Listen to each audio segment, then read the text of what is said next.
Breaking news mga kaibigan, talaga pong hindi makapagsisinungaling ang katotohanan. Ebidensya na po ang nagsusumigaw at humihiyaw ng katarungan. Okay, so nandito pa rin po tayo sa walang katapusang investigasyon kaugnay sa napaka maanomalyang flood control projects. Okay, ito ba ang dahilan kung bakit patuloy na mataas ang suporta ng mga men in uniform o ng military forces natin sa administrasyong ito ni Pangulong Ferdinand Romualdez Bongbong Marcos Jr. Nagkaroon na ng iba't ibang mga kumbaga pahayag, no, ang mga tao sa kani-kanilang mga platform at syempre naganap na rin ang ibang mga rally upang kalampagin ang ating pamahalaan, pababain si Pangulong Marcos Jr. kaugnay po sa napakalaking anomalyang ito. Pandarambong na po kasi ito mga kaibigan, pagnanakaw sa kaban ng bayan. Hindi po milyon ang usapin o pinag-uusapan dito. Billions of money at aabot pa nga sa trilyon kung kokomputin po natin mula ng maging Pangulo si Marcos Jr. hanggang sa kasalukuyan. Can you imagine? Ang mga pagnanakaw na ginagawa nila ay nakapaloob sa General Appropriations Act. Ibig sabihin mga kaibigan, inilagay nila ito sa maayos at sistematikong pamamaraan ng pandarambong.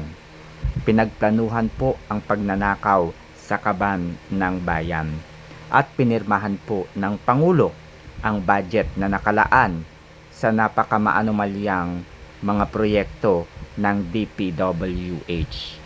Dahil dito mga kaibigan ay obvious na ang garapalang pagnanakaw sa kaban ng bayan. Pero bakit nananatili ang suporta ng mga military forces natin sa administrasyong ito sa kabila ng mga sunod-sunod na rally na naganap upang tuldukan ng korupsyon?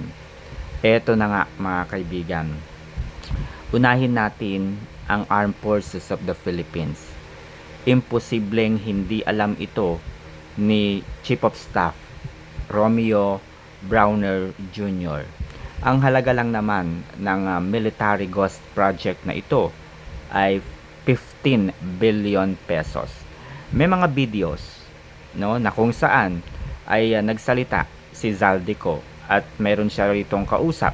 So nasabi niya na nauna niyang nai-deposit ang halagang 8 billion pesos.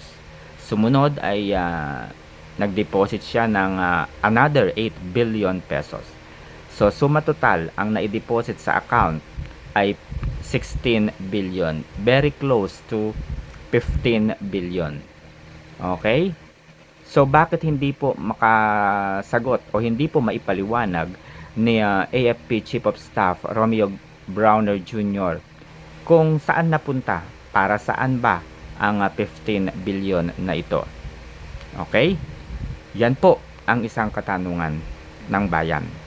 Pangalawa, eto po sa bibig mismo ng galing ng DILG Secretary na si John Vic Remulla.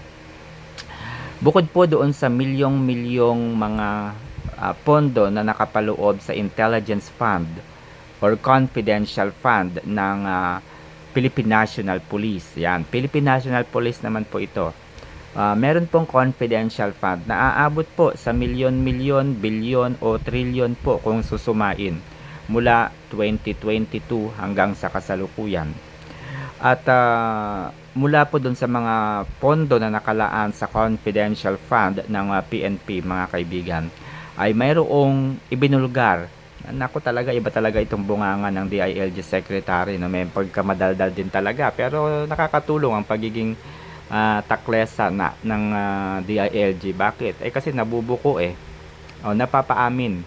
So eto na nga mga kaibigan, ay dinig na dinig po natin, maliwanag pa sa sikat ng buwan itong halaga ng confidential fund na naidagdag, 'di ba? Naidagdag sa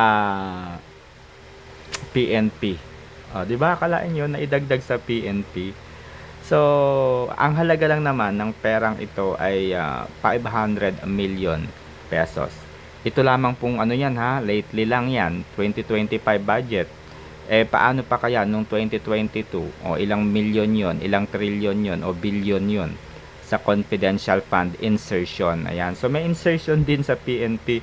My God. So, guys, ano sa tingin ninyo? Lalabas ba ang mga ganitong bagay o issue kung walang katotohanan?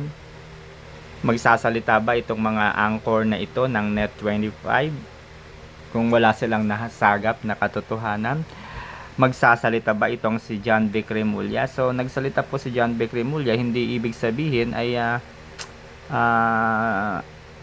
kumbaga, ewan, ano sa tingin ninyo, itong pag-amin ni John Vic Remulla, ano po yung masasabi ninyo? So, yun lang muna guys, at good morning. Kailangan po nating magtulungan dito.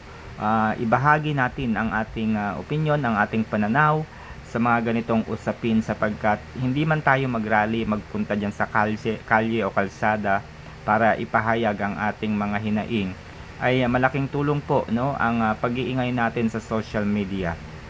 No, imposible po na hindi nila ito nababasa, napapanood o napapakinggan o nakikita man lamang. Napakarami po nilang trolls.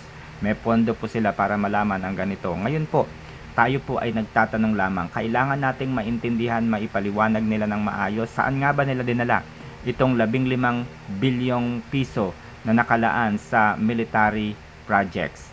Kailangan nilang ipaliwanag ang 500 million insertion sa confidential fund naman ng PNP.